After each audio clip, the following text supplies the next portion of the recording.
Cameroon does not have a bank. They depend on their mobile money, known as Momo, from market runs to the daily transfers. Welcome to the Finance Podcast, and it's Finance with Abbas. On today's episode, we'll be talking about the Momo phenomenon. But wait, why does Cameroon have 24 million mobile money accounts and only have 2 million bank accounts? We'll look at the mobile money accounts, if it helps them or if it's making them isolate from the rest of the world. And we're also going to look at Ghana and how they've cleared their debts, how their country is going to become better by the upgraded bank system. Before I continue, do well to like, do well to share, and don't forget to subscribe to our YouTube channel for more finance content from us. I'd like us to watch this video from a popular Cameroonian. I'll give you simply. You say, give me your account number. Yeah.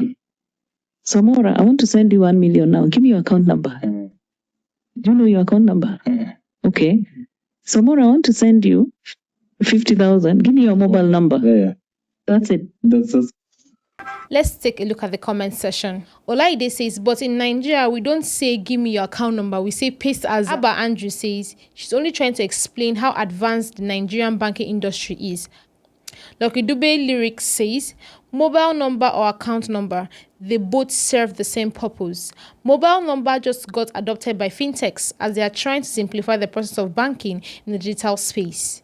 In Nigeria, commercial banks generally assign account numbers as means of identifiers to their customers. It does not change or prevent them from rendering services like mobile banking and digital banking. In a world where your bank account is a ticket to your global economy, Cameroonians might feel left out because their only ticket is mobile money, known as Momo. Mind you, Cameroon has 19 licensed banks.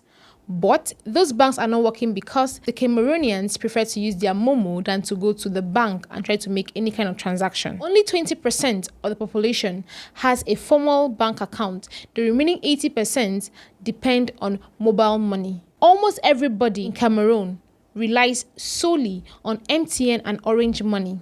But the only issue is that you can't transfer money from your Momo wallet in Cameroon to somebody in London without having to use a middleman. This stands as a wall between Cameroon and the global market. I'd like us to watch this video.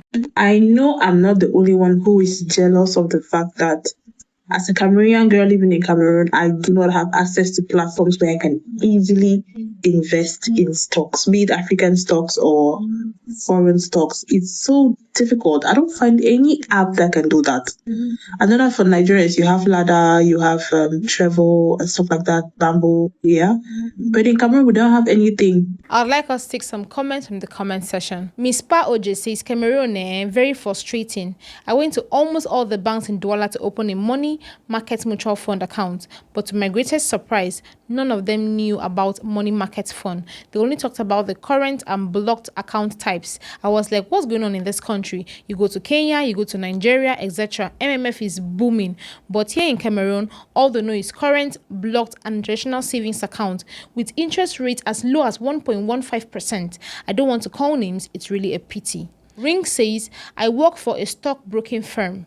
There is no app that can provide that service because BVMAC does not allow third-party platforms to access the database. The only platform they license out is PAM, a software from effing 2007, which is only distributed to stockbroking firms who are licensed to carry out transactions on the stock market. But my company is working on a stock other platform app to ease distribution and ease of access. Now, for a country who runs based on telecom, it means that if they lose a telecom signal, everybody experiences a network blackout.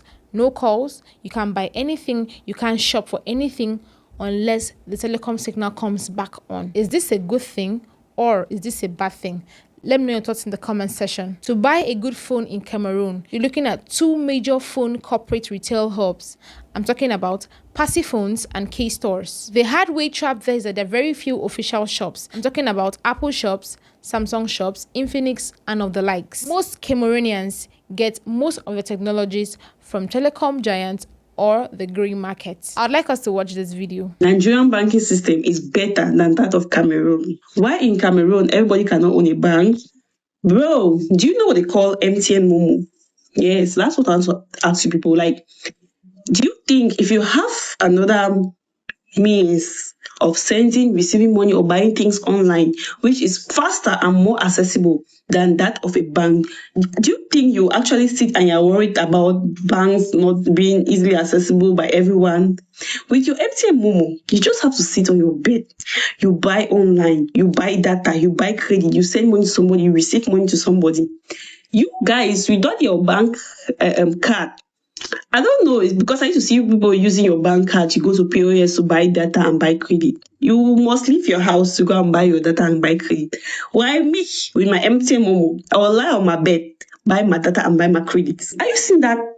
You guys are even suffering because with our empty Momo, we'll do things at our comfort zone. I'd just like to look at the comment section and hear what they have to say. Chigozie says, is this your MTN Momo faster than PalmPay, OPay, MoneyPoints, Kuda, and etc.? Celebrity says, Momo is an ordinary mobile money operator for receiving money or paying bills.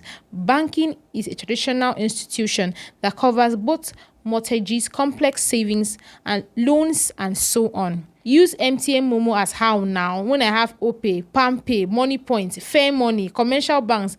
My FCMB, they work now. Fidelity, UBA, etc. Building says your information is so wrong. I use Access Bank, and with my bank app, I can make payments. Example, sending funds to my family and friends, paying for bills, and even buy phone credit and data for myself and family. Funny enough, I'm always out of the country and I can still use these features. I haven't used my ATM card in like forever. I can even schedule payments on app to withdraw money from my account to send to family without doing it myself. Please get your facts right. So maybe this girl was just responding to a trending topic that she didn't even verify, and she just spoke from her point of view. What she's basically trying to say is that their country has given network control over everything. I mean, over their devices, over their money, over their bank account. Without that Momo account, without their SIM card, without their phone number, it means they are stranded. So if you're a Cameroonian, you need to see this. The fastest mobile network in Cameroon at the moment. The fastest mobile networks in Cameroon. This list is based on extreme research. Now, number 3 on the list is Camtel. Well, it's very funny that Camtel is the one providing internet services to other network providers, but other network providers have a faster network than Camtel itself. Now, number 2 on the list, we have MTN. Like they say, MTN everywhere you go. Now, when it comes to top 1, the fastest mobile network in Cameroon, there is no other than Orange. If you go anywhere and your MTN connection is not working or it's slow, Orange is always the solution. I'd like us to take some comments. Lee Kevin says, Camtel only works in the road, doesn't work in our homes. Wash Tonton says, I really wish Orange was offering unlimited internet connection in the southwest. Real Emungu says, Orange is truly the best. MTN only works in the toilet. Young Bikek official says, Orange is the best, but very expensive, and they don't offer unlimited internet in southwest region. So basically, if you're in Cameroon, these are the 3 fast mobile networks you can use to make your mobile transfer smooth and easy. If you know that you're traveling to Cameroon, let's watch this video. Cameroon and you struggle with internet data all the time, this video is for you. So when I go to Cameroon, what I normally do is just get an MTN SIM card and then buy data bundles with that. With how handy Momo has become in Cameroon nowadays, mobile money, having your own SIM card with a registered mobile money account does come in very clutch. I find Momo truly revolutionary. However, the data plans keep getting more and more expensive every time. As someone who travels a lot, when I travel outside of the European Union to like America or Canada or Colombia, for example, I normally get an eSIM. I always get the eSIMs from Holafly. That's my go-to. I tried them once and never went back. That way I get unlimited data when traveling. I've tried it for various trips before and it worked out quite well. So eSIM will only be valid for the amount of days you selected once it has been activated. Once you get to your destination, you can activate your eSIM and voila, you're good to go. Cameroon, they work with Orange, so your internet provider will be Orange. I went to Yaoundé, Douala, Boya and had good coverage in all these cities. I'd like us to take some comments from the comment section. Kiri Coil says, Holafly is kind of expensive. I chose Cameroon 2 weeks and it was like 50 euros. I always use it when I'm in Brazil or USA. Last time I went to Cameroon, I chose Colette. It was way better. Is Colette cheaper and good? He replied, 80 euros for 3 weeks. That sounds very high. It's generally that expensive if you bought a regular SIM in Cameroon. Yup, it could end up being more expensive if you have to constantly top up your data. Not even might. Will definitely be more expensive. On today's episode, you've been able to know the 3 good SIM cards that you can use if you're traveling to Cameroon. You need to know what to do before you get to Cameroon. Now, away from Cameroon, let's look at Ghana. Just 2 years ago, Ghana was the poster child for debt. But this year, 2026, the table has just turned. Ghana has flipped the story as they've paid up their debt. Not just paying off their debt, they have also built an upgraded bank system to help their economy. Let's watch this video. The Bank of Ghana has dropped an interesting news. Ghana's banking system is doing really well despite all the economic challenges they are facing. Now, the Bank of Ghana has run a stress test, which is basically a financial checkup to see how strong the banks are. And the results have shown that the banks are resilient. In fact, the total capital went up by about 48%, reaching 48 billion Ghana cedis in the first half of 2025.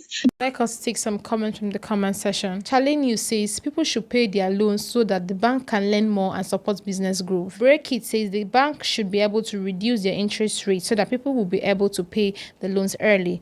All the same, keep it up. With the good work dear, we're so proud of you. And Charm says debt forgiveness is what many need. Great insight. So it's been verified that Ghana has cleaned up their debt and now looking for ways to improve the banking system. Unlike Cameroon's mobile first retreat, Ghana did a bank upgrade in 2025. They cleaned out all zombie banks, raised the capital requirements, integrated their mobile money into their banking sector, meaning that they were able to merge their Momo account with their banking sectors, making it easy for transfers and payments. In Ghana, your Momo account and your bank accounts are married. You can move money easily to the world and back without any stress. Ghana chose integration, while Cameroon chose substitution. Cameroon is fast, digital, and mobile, but they chose to isolate themselves from the other parts of the world. While Ghana is formal, structured, and global, the gap between these two countries, Cameroon and Ghana, is that one of it has a street-level transaction at its peak, while the other one is looking for how to secure its way into the global trade market. Do you think the Cameroonians will marry their banking sectors to their Momo account? Or will they remain a digital island? Drop your thoughts in the comment section. Don't forget to like, don't forget to share, and please don't forget to subscribe to our YouTube channel, Solid Finance Podcast, for more finance contents from us. Until next time, bye for now.